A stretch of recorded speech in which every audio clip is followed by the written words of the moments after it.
On Play Ball today, we're focusing on batting practice, and the Chiefs do it almost every single day, both at home and on the road, and it takes pretty much everybody involved in the organization to get through batting practice. We're with Aaron Mueller today. He's our strength and conditioning coach, but it means a whole lot more than just getting the guy stretched out, getting him through the riverplex. You're very involved in batting practice by hitting fungos, throwing batting practice, and just getting prepared. What goes into the full day for you and getting ready for BP? I mean, after stretch is done, come in, get ready, and there's days where I throw BP, like you mentioned, days where I hit fungos. It could be as simple as just catching in for one of the coaches that's hitting fungos, or maybe catching balls at a bag, be it first or second base, whatever way I can help out. Is there an art to throwing BP, and how do you get ready for that? Some guys have their own routines set, and if I don't know where exactly on the field they want to be working, whether it be away or pull or up the middle, I kind of use my first pitch to them as a gauge.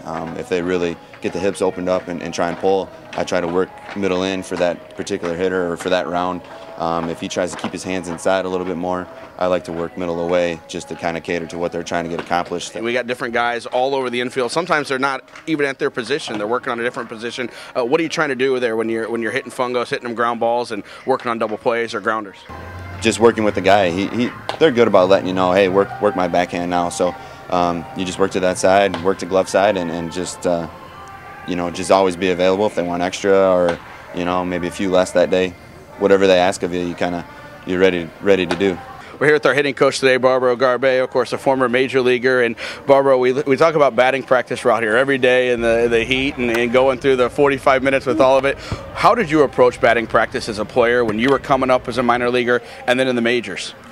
Well, it's the time when I play, that's like a couple years ago.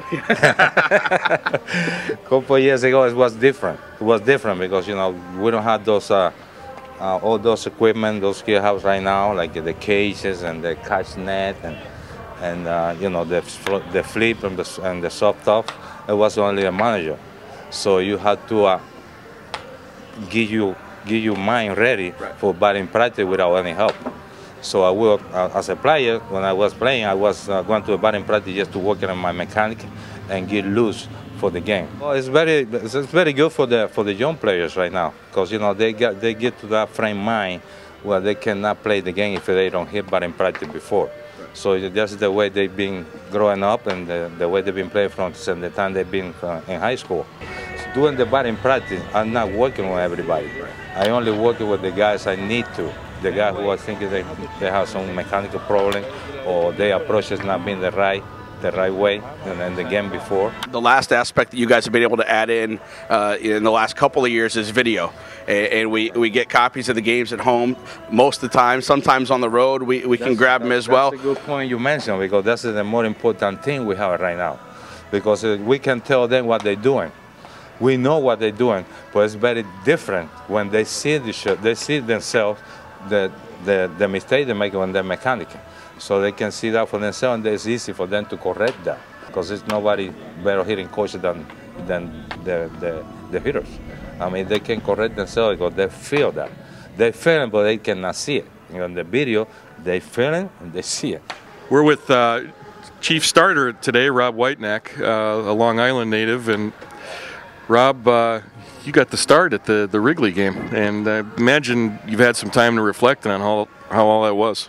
Oh yeah, it was a great experience being able to throw there, and I had a lot of fun. All the guys had a lot of fun being in that kind of atmosphere, and I had a great time. Well, we've asked you to join us today, maybe help some Little League kids out there who want to know how you throw your curve, and you got a couple special pitches too. This is my 4-seam fastball grip here, and then my 2-seam fastball grip is like this. And those are my 2 fastball grips that I throw. Now, how fast do you throw that? Anywhere from like 88 to 91. And you also throw a traditional curve. Let's see that. Throw it like this, right on the seam, right like this. Just throw it over the top like a fastball at the last second. Just let your hand take care of it. And your velocity on that? 81, 82, around that area. And then you have kind of a funky knuckle curve, I hear.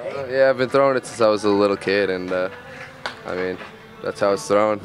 You need big, long fingers to throw it, but you just throw it over the top like a fastball, and it'll drop, get that 12-6 action. It goes in the high 70s, you were telling me? Yeah, high 70s. Sometimes, like if I throw it hard, 80. Hardest pitch for a young kid to learn is how to grip and throw a changeup. How do you do yours? I've always had long fingers. I tried the circle change like this, but I always seem to bounce it in front of the plate. So I went to more of a split change, like this. Split your two fingers out, and this is the changeup I throw now.